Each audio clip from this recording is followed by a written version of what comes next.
Hello again in this video clip series, My Journey to God in a Very Secularized World. We are going through the fourth and last meditation of Don Gobi that he gave in 2003 before all the members of the Mary Magdalene Priests, the annual spiritual exercises. And the title of this you can find on the internet is The Victory in the Triumph of Divine Mercy. And here he quotes here a message from Our Lady.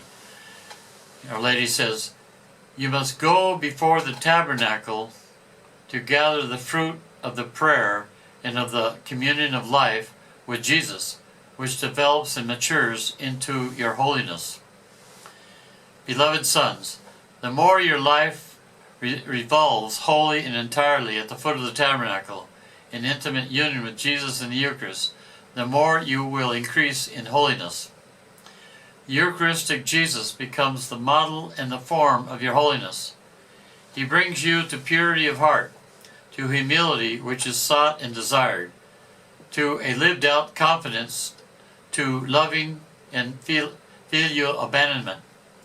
The Eucharistic Jesus becomes the new form of your priestly holiness, which you attain by means of a daily and hidden immolation, of a continual presence of love toward your brothers, of a capacity to welcome in your own person the sufferings and the crosses of all, of a possibility to transform evil into good, and to act profoundly that souls who have been entrusted to you may be led by you to salvation. For this reason, I say to you, the times have come when I want you all before the tabernacle, and above all, I want you priests who are the beloved sons of a mother who is ever in an act of perpetual adoration and of unceasing reparation. Through you, I desire that the cult of the Eucharist again flourish in all the Church in an ever more powerful way. As for now, there must be an end to this profound crisis in regard to devotion to the Eucharist, a crisis which has contaminated the entire Church and which has been at the root of so much infidelity and of the diffusion of such a widespread apostasy." That was a message of August 21, 87. Now we come to the fifth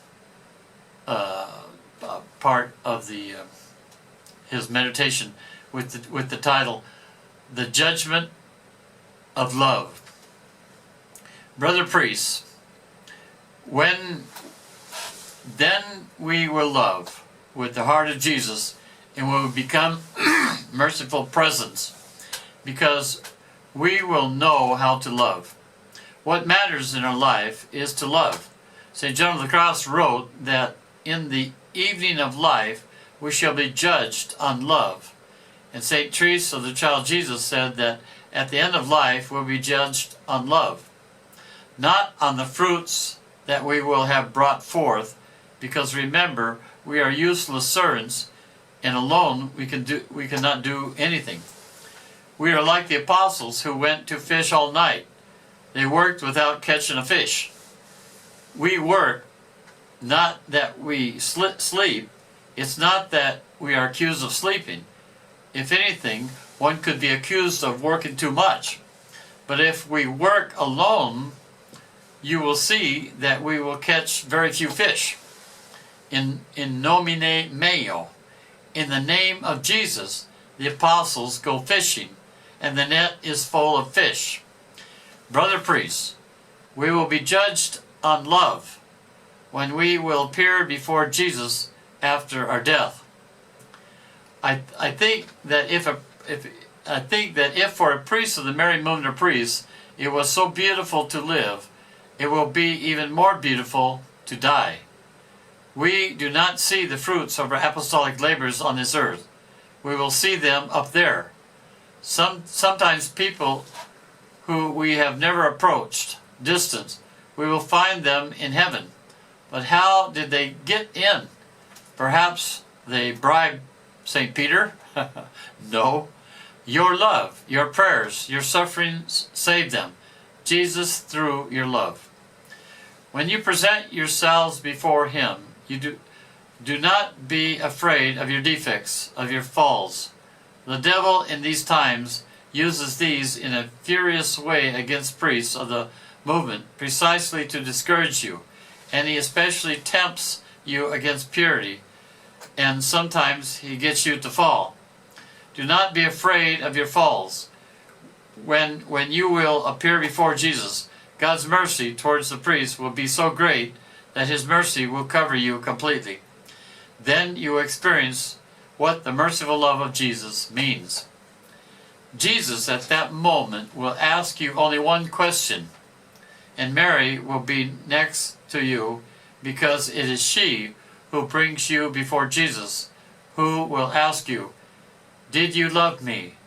Did you love the people that I entrusted to you?"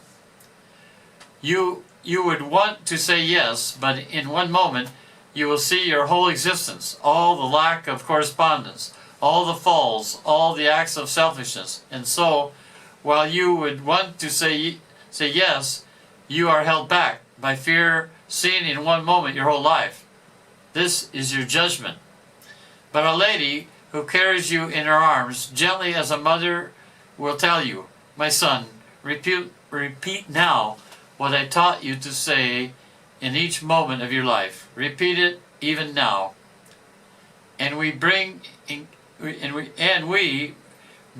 encouraged by the mother will say, "Yes, Jesus, I have loved you. Yes, Jesus, I love you." Then Jesus will take us by the hand, enter into the joy of your love, enter into the house of your Lord. And so it will be for us, the transition from earth to heaven, from time to eternity. And he ends here, "Praise be Jesus Christ." I would now begin, maybe I'll end here, make this shorter, and we'll begin a new topic in the next video clip. May God bless you and Mary guide you.